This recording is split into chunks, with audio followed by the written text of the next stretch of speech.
네, 인사하십니다. 할렐루야 샬롬 인사하십니다. 할렐루야 샬롬 샬롬 샬롬 샬롬 샬롬.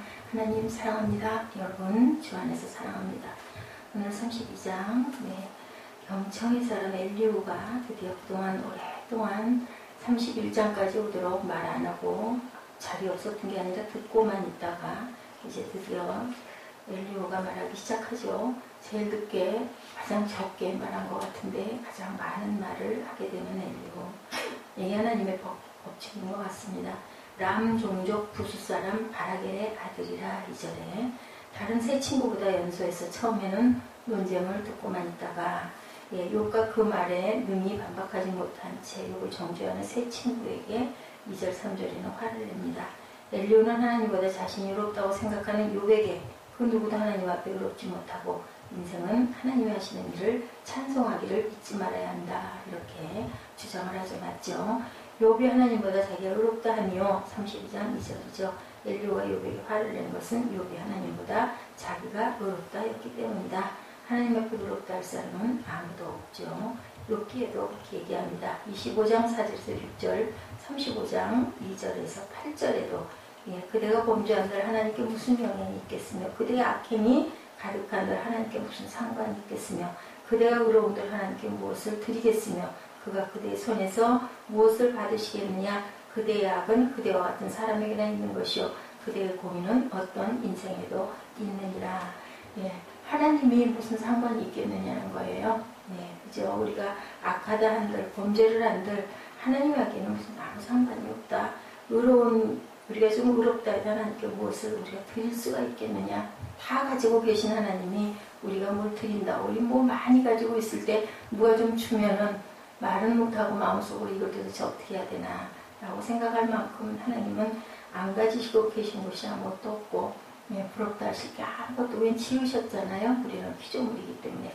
사람의 속에는 영이 있고 32장 8절이죠. 사람은 겉사람과 속사람으로 이루어져 있죠. 여기서 영이란 속사람, 영혼을 말하죠.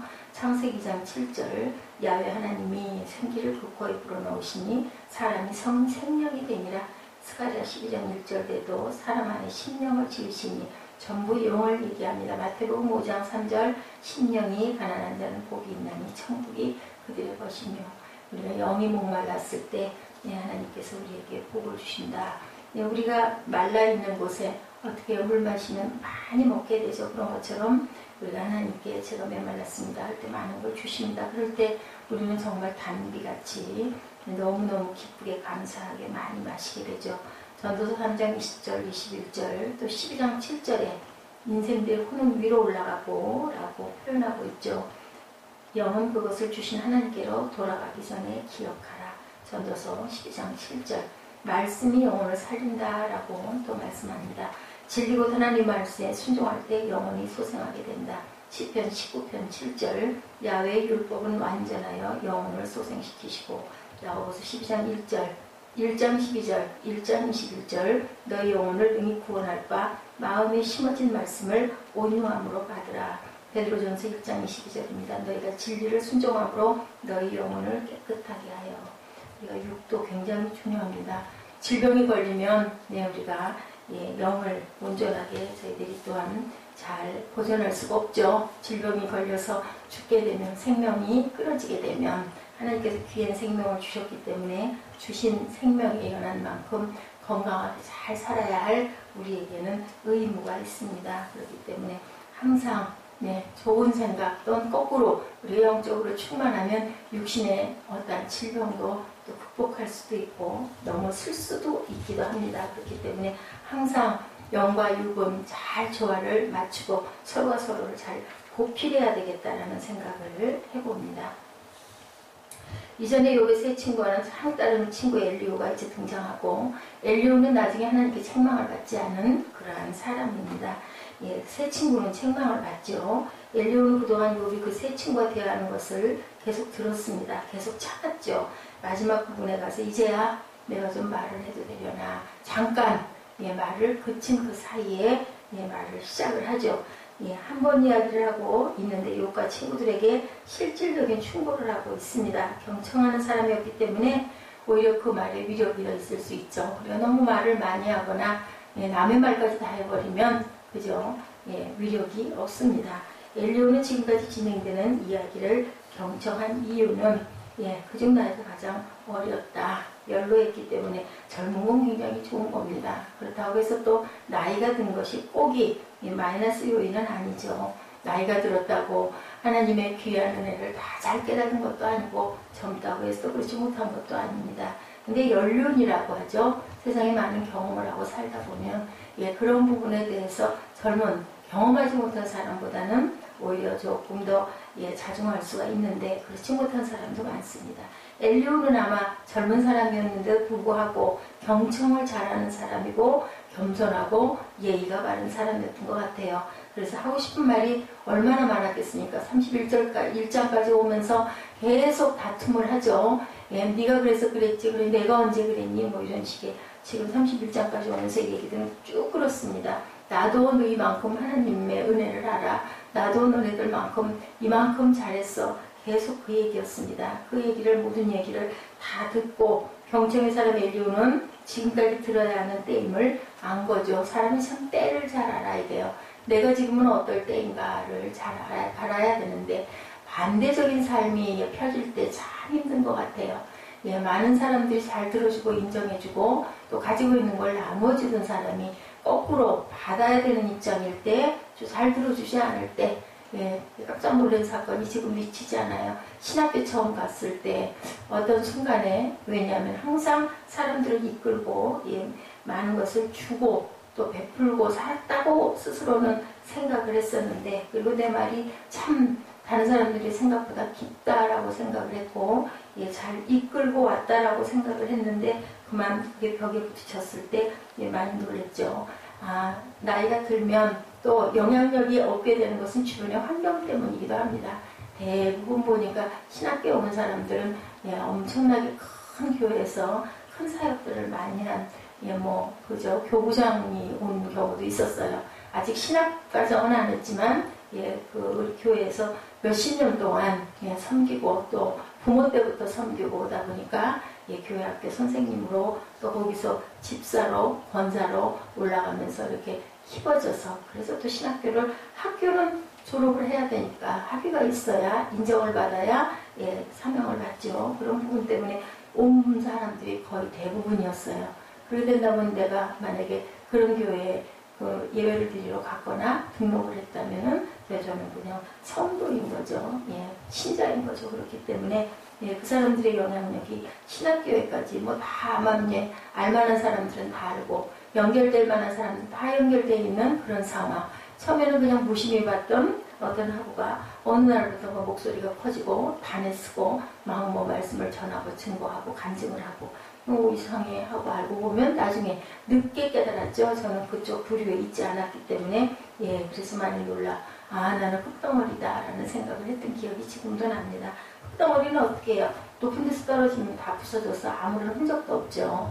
돌들은 단단하게 다져져 있는데 그만큼 나는 정말 약하고 볼품없고 자취도 없을 만큼 그냥 흐트러져 버릴 수 없는 그러한 존재였구나라는 것을 깨달았을 때 참 많이 당황하고 많이 놀라고 엄청 나는 무모했네. 그냥 하나님이 주시는 그 영 하나를 믿고 그대로 실천을 해왔던 어떻게 보면 참 순수하고 어떻게 보면은 그러게요. 무모하기도 한 누구하고 한번 온전하게 그런 거 제대로 상담 한번 안 하고 신학교로 갔던 케이스입니다. 영향력이 있다라는 건요. 내 살아온 인생일 수도 있어요. 대개 보면은 유명한 분들 하나님 앞으로 돌아오거나 어떤 큰 성령의 체험을 하고 나면 엄청나게 사람들에게 많은 사람들이 들으려고 하죠. 연예인이나 또 그런 사람들도 영향을 많이 끼칩니다. 아니면 굉장히 알려진 재계약든 어떤 대단한 인물들, 그죠? 그리고 또한 작가들, 그리고 교수님들, 이런 사람들이 굉장히 영향을 끼칩니다. 그렇기 때문에 어린 날부터 하나님 길을 온전히 가면서 잘 쌓아간 사람들은 나중에 그릇이 형성이 될 때 크게 잘 그릇이 형성이 되죠. 엘리후는 지금까지 들은 이야기들을 들어야 할 때는 들음을 때로는 나에게 맞지 않아도 들어주어야 할 줄 안다. 이런 가슴과 이런 폭과 이런 넓이가 있어야 된다. 사회 고정관념이든 때로는 타당하여 타당하게 보이지 않아도 들어줄 줄 알아야 되는 거죠. 이런 사람이 바로 경청. 상담하게 있어서 가장 기본이 들어주는 거예요. 근데 그게 그렇게 어렵다고 그러더라고요. 1시간 동안, 2시간 동안 그 사람이 가슴에 있는 것을 다 퍼서 얘기할 동안을 반복이 되든 몇 번이 되든 끝까지 들어줘야 되는데 그게 그렇게 어려웠다는 얘기를 들었습니다.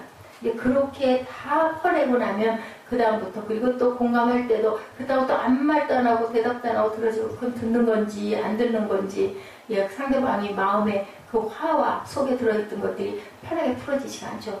제가 그 대학원 때 겪었던 그 교수님 한 분은요, 아유, 그러게요. 아이고, 얼마나 힘드셨겠어요. 어머, 그렇군요. 아이고, 참, 정말 힘드셨겠어요. 막 이렇게 계속 중간중간 같이 공감을 해주는 거죠. 그러면서 끝까지 몰랐어요, 처음에는. 또 제가 또 좋은 말을 하면 또 세세하게 한다고 말이 많습니까? 나중에 참 많이 부끄럽다라는 생각이 들더라고요. 그 상담에 대한 부분을 나중에 알고 나서 깨달으시더라고요. 누가 얘기를 하지 않았는데도, 저 교수님이 굉장히 바쁘신 양반인데도 불구하고 내 안에 있는 그 억울하고 힘든 것들을 다 들어줘서 나를 편해주느라고, 그 다음에도 여러 차례 같이 시간을 문자를 드려놓고 나면은 잊어버리고 있으면 며칠 이후든 꼭 틈을 내가지고 1시간 이상씩 같이 말씀을 나눴던 적 참 많은 분들에게 여러 가지 많은 폐를 끼쳤어요. 살아오면서 뜻하지 않은 너무나 많이 놀라는 사건들이 많이 일어나면서 주변의 분들에게 폐를 끼쳤던 일이 참 많습니다. 지금도 그 교수님은 학장님이신데 지금도 제 마음에 참 죄송한 마음으로, 연세도 저보다 훨씬 높고 그럼에도 불구하고 참 사역도 열심히 잘하시고 또한 귀한 직책도 잘 감당해 가시는 그런 분이십니다. 이런 분들은 폭이 저희 같은 사람들에게는 기계과가 아니게 폭이 넓죠. 우리는 이렇게 경청하는 사람이 되어야 된다. 엘리후는 하나님의 침묵에 대한 욥의 반응에서 욥의 과한 말에 대한 허물을 파악하고 있었고, 욥의 친구들의 말도 무엇이 틀린 것인지를 정확하게 알죠. 왜냐하면 내 말을 하지 않고 가만히들 하는 얘기들을 들었기 때문에 판단이 씁니다. 경청하지 않고 진리를 분간한다는 건 어렵죠. 양쪽의 얘기를 또한 다 들어봐야 됩니다. 한쪽의 얘기만 들어가지고는 우리가 온전하게 판단을 할 수가, 파악을 할 수가 없죠. 우리가 진리를 사랑한다면 경청해야 되죠. 가능한 한 우리는 더 많이 경청할 줄 알아야 된다. 이것도 한 번에 되질 않아요. 참 힘들어요. 그런 부분도 훈련이 되어져야 되겠죠. 일단은 들으려고 하는 마음이 있어야 돼요. 그리고 또한 긍휼히 여기는 사랑이 있어야 됩니다. 그러지 않으면 그 얘기가 온전하게 들리지가 않아요. 나는 R을 했는데 상대방은 부정적인 생각을 갖고 있으면 R로 들리지가 않죠. 보라내 가슴은 봉한 포도주 같고, 19절이죠. 새 가죽 부대가 터지게 된 같구나 라고, 우리 어제 나눈 말씀 중에 그 말씀이 있었어요. 31장에. 또한 여기 19절에, 여기 19절에는 우리 32장 19절에는 내 배는 봉한 포도주통 같고 터지게 된 새 가죽 부대 같구나. 31절에도 그런 말이 있죠. 나는 이제는 도저히 더는 어떻게 할 수가 없다라고 얘기를 합니다. 글을 쓰는 사람은 글을 쓰고 싶은 것을 참고 참아서 도저히 더는 담아둘 수가 없을 때 확 터뜨린다고 그래요. 그래야 명작이 나온다고 합니다. 말하는 것도 그렇죠. 경청하는 사람은 자신이 하고 싶은 말을 마음대로 하는 것이 아니라 하고 싶은 말도 참아서 자신의 안에서 자연스럽게 흘러나올 때까지, 그게 뭐예요? 우리 경청이기도 하지만 묵상이기도 하죠. 깊이 하나님 말씀을 가지고 오늘 32장의 말씀을 우리가 나누면서 그 중에서 몇 절이 내 마음에 왔으면 그걸 가지고 계속 묵상을 한다고 그러죠. 계속 긁고 핥고 씹고 그저 되새김질 하듯이 그렇게 하고, 거기에서 우리에게 마음에 오는 터져나오는 어떤 그저 외침, 감탄, 경탄, 이런 것들이 바로 묵상이 됩니다. 나에 대해 가장 잘 아는 사람은 결국 난데, 또 어떻게 보면 가장 잘 모르겠는 게 자신일 수도 있는 거예요. 그럴 때 우리는 주변의 평가를 잘 경청할 줄 알아야 된다.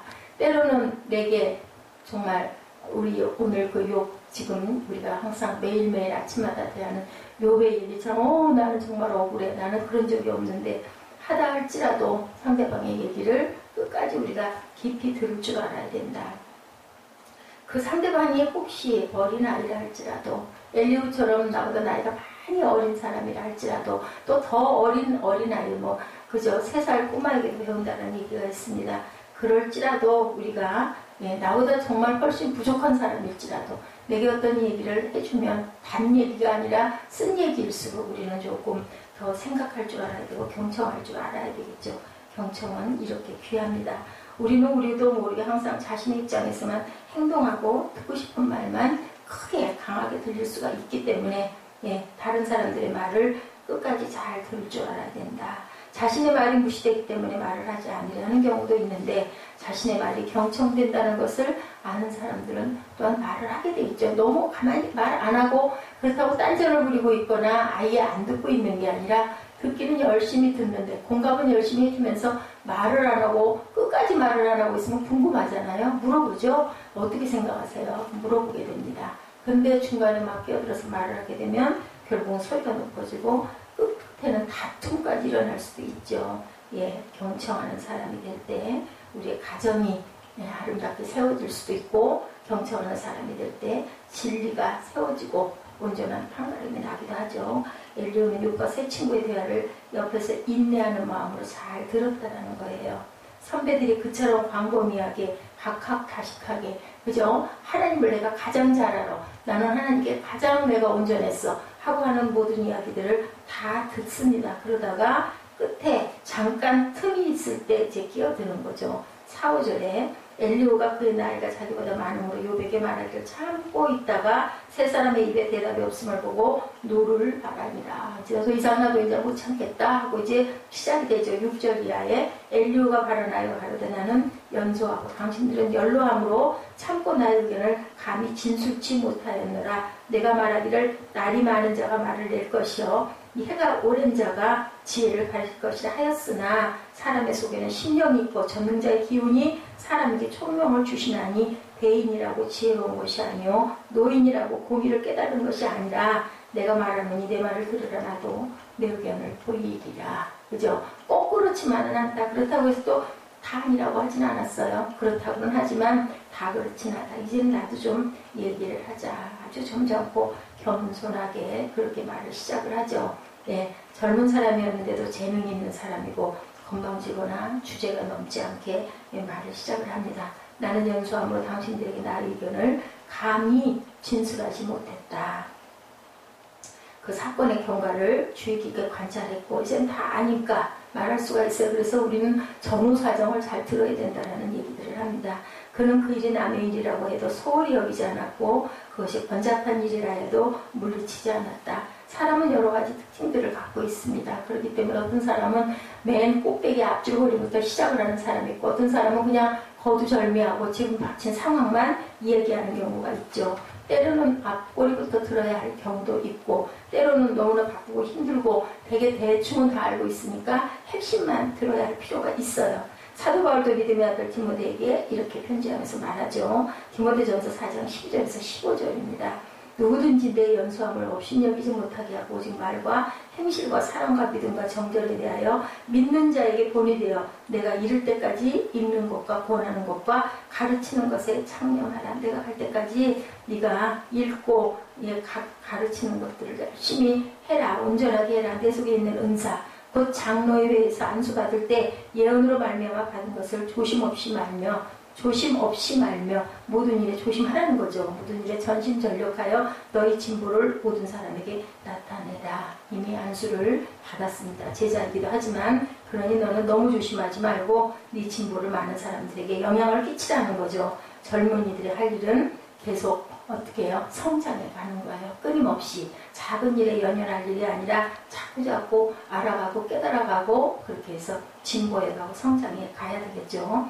엘리야는 욥과 그 친구들 사이 대화를 자세히 들은 거죠. 욥의 말에 아무 대답을 하지 못함을 보고 안타깝게 여겨서 대답도 하지 못하면서 왜 공격을 하느냐. 그게 화가 났던 거고 욥에게는 의로운 사람은 하나도 없다. 내가 그동안 나는 그게 참 의로웠다라는 얘기에 반발을 하죠. 15, 16절에 그들이 놀라 다시 대답하지 못하니 할 말이 없음이로구나. 그들이 말이 없이 가만히 있어서 다시 대답하지 아니한지 내가 어찌 더 기다리랴. 18절 이하에 내게 말이 가득하고 내 심령이 나를 강박함이니라. 보라 내 가슴은 봉헌 포도주 같고 새 가죽 부대가 터지게 되면 이제 가득 차서 도저히 나는 속에다 담아놓고 있을 수가 없다. 그렇게 해서 나는 이제 입을 열어 대답할 거다. 엘리야의 심정은 한마디로 얘기 어떻게 됐어요? 뜨거워졌어요. 그러니까 우리가 뜨거울 때까지 말씀 전할 때도 마찬가지고 묵상할 때도 마찬가지고 정말 눈물이 터져 나올 것 같고 가슴에 복받치는 것들이 있을 때 우리는 그 다음에 어떻게 돼요? 터져 나오죠. 비명이 터져 나오고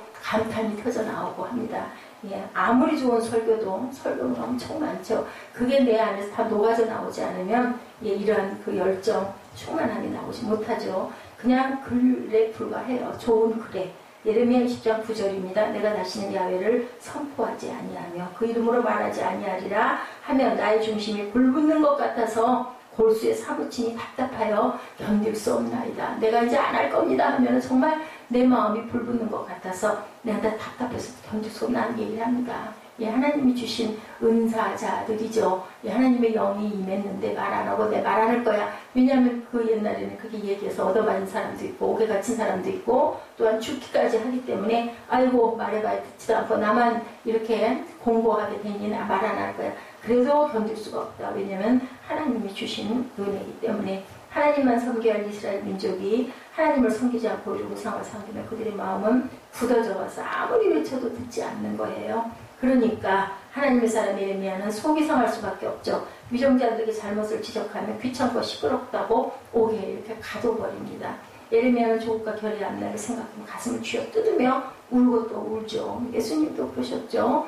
너무 답답한 거야. 내 진심이 통하지 않을 때 하나님께서 특별히 이스라엘 민족을 사랑해서 택하셨고 그들을 구원하기 위해 그 외아들 예수 그리스도를 땅에 보냈는데 빛 대신 주님이 왔는데도 불구하고 그 주님도 결국은 십자가에 매달아. 근데 그게 누구의 뜻이었다고요? 하나님의 뜻이었어요. 오는 이제 망했구나. 죽었네. 끝났네. 근데 끝이 아니라 시작이었던 거죠. 예수님도 우시죠. 예루살렘 보면서 멸망을 눈으로 딱 보는 거죠. 우리는 안 보이는데 예수님은 봅니다. 도리에 돌 하나 덮치지 않을 것을 생각하며 가슴 아파서 예루살렘아 예루살렘아 암탉이 병아리를 그날개 아래 모려 한 적이 몇 번이나 되느냐. 예레미야는 너무 안타까워 책망도 해보고 달래기도 하고 경고도 해보고 위로도 해보고 그들은 종래 듣지 않죠. 하나님의 공고를 따라 말씀을 선포하면 오히려 하나님 사람 예레미야를 조롱합니다. 그래서 예레미야가 혼자 생각하기를 내가 다시는 야훼를 선포하지 아니하리라. 그런데 견딜 수가 없는 거죠. 중심이 불붙는 것 같아 뜨거워 골수에 사무치기 때문에 견딜 수가 없다. 예나 지금이나 하나님의 사람이 세상 사람들에게 대접받는 위치에 있지 못했다는 거예요. 노아가 하나님의 지시를 따라 방주를 지으면서 그 사람들에게 다 미쳤다라는 소리. 그때 또 비가 없었다고 합니다. 그러니 얼마나 기가 막히겠어요. 산꼭대기에서 배를 짓는다고 거의 표현은 120여 년이라 하지만 실제 배를 지었던 방주를 지었던 그 시간은 80여 년 정도 된다고 합니다. 120년 정도의 그 기간 처음에 설계하고 준비하고 계획하고 생각하고 기도하고 그러면서 왔겠죠. 방주를 지으면서 얼마나 조롱을 많이 받고 사이사이 나가서 외쳤어요. 이 배로 와야 너희들 산다. 아무도 듣지 않죠. 또한 아브라함의 고향과 친척을 떠날 때 친척들에게 미쳤다고 소리를 듣고 롯이 소돔성을 떠나를 때 하나님의 사자의 얘기를 듣고 사위하고 딸에게 얘기했지만 아유 그런 게 어디 있어요 하고 장인의 말을 하나님의 말씀을 동담으로 여깁니다. 가족은 특히 더 힘들어요. 아무리 온전하게 얘기를 해줘도 그냥 가족으로 보일 경우가 너무. 예수님도 그랬죠. 동생들도 다 그랬죠. 예수님 부활하신 다음에 성령을 받고 변화가 됩니다. 다니엘은 하나님을 섬긴 것 때문에 사자굴에 들어가는 어려움을 겪고 친구 사드락 메삭 아벳네고는 하나님을 섬기는 일 때문에 우상에게 절하지 않는다고 풀무불에 던짐을 받습니다. 하나님이 지키지 않았으면 다 죽었겠죠. 스데반 집사는 순교를 위해서 결국은 야고보가 헤로드 왕의 칼에 죽고 그 밖에 예수님의 제자들이 거의 순교하고 요한은 반모섬의 위배를 받죠. 사도 바울은 주위 사람들에게서 저희 많이 배운 학문이 저를 미치게 했다라는 소리를 듣습니다. 그럴 때 바울이 대답하죠. 미쳤던 정신이 온전한 그리스도의 사랑이 나를 강권하시기 때문에 내가 하나님을 위하여 복음 전하는 일을 안 할래야 안 할 수가 없구나. 하나님의 특별한 은혜와 사명을 받은 사람들은 죽음 앞에서도 자기의 소리는 내려고 하죠. 내가 이 복음을 전하지 아니하면 내게 화가 임한다 라고도 이야기를 합니다. 하나님을 하는데 힘이 필요하죠. 성령의 능력이, 그리고 정열이, 열정이 필요합니다. 대개는 개척하신 목사님들 정말 충만하고 열정이 충만한, 자기 몸을 돌보지 않아요. 교회가 쓰고 나면 건강은 완전히 정말 바닥을 헤매고 있다라는 얘기들, 온전하신 분들이 없다라는 말이 있을 만큼 몸을 돌보지 않을 만큼. 왜요? 몸 돌보면 잘해야지, 성전인데. 그런데 그렇게 되지가 않는 거죠. 엘리후는 내가 말이 가득하고 내 심령이 나를 강박함이니라. 보라, 내 가슴은 봉한 포도주 같고 새가죽 부대가 터지게 된 것 같구나. 내가 말을 바라야 시원할 것이다. 이 힘이 생긴 게 오직 성령의 인도하심이라는 것을 우리가 압니다. 초대교회가 어떻게 그처럼 생동하는 교회가 되었는지 어제도 우리 함께 나눴지만, 초대교회가 세워진 건 성령의 임재함으로 성령께서 교회를 세워주신 거죠. 근데 우리는 하나님의 뜻이 알자리가 좋사옵니다. 아니었죠. 세계 만방이 하나가 되어야 하니라. 성령이 충만함을 받게 될 때 가슴에 뜨거움을 느끼고 담대하게 생명을 내놓고 부활하신 주님을 증거하게 되죠. 그거는 내 힘이 아니에요. 성령께서 나에게 그 힘을 주시기 때문에 죽어도 얘기해야 되는 거죠. 이 불이 우리 가슴에서 꺼질 때 우리의 가슴이 식어지고 교회는 생명력을 잃고 맙니다. 부활하신 주님께서 라오디게 교회를 향해서 경고하죠. 나는 내 행실을 안다. 너는 차지도 않고 덮지도 않다. 내가 차든지 덮든지 하면 좋겠다. 이렇게 미지근해서 덮지도 않고 차지도 않으니 나는 너를 내 입에서 토해버리겠다. 이면이고 아니면 아니어야 되는 근성을 가진 사람들에게 하나님의 영이 많이 임합니다. 왜냐하면 알죠. 너는 그런 그릇이구나를 이미 태초부터 알고 계시죠. 영국의 유명한 개혁파 목사님 리차드 박스터는 내 마음에 불이 붙기 전에 어떻게 다른 사람의 마음에 불을 붙일 수가 있습니까? 내 마음이 뜨거워지기 전에 다른 사람의 마음을 뜨겁게 할 수가 없다. 맞습니다. 내 마음이 뜨거워 선포하지 않고는 견딜 수 없을 때 가슴이 봉한 포도주 같고 새가죽 부대도 터질 것 같음을 느꼈을 때 이것이 바로 성령의 역사라는 것. 우리가 참고 또 참아도 도저히 이거는 말을 하지 않고는 견딜 수가 없다라는 결론이 올 때 맞습니다. 열심히 묵상하고 함부로 말해서는 안 되겠죠. 온전한 것을 증거하고 전할 줄 아는 하나님의 귀한 제자들, 자녀들 되시기를 주님의 이름으로 축복합니다. 기도하시겠습니다.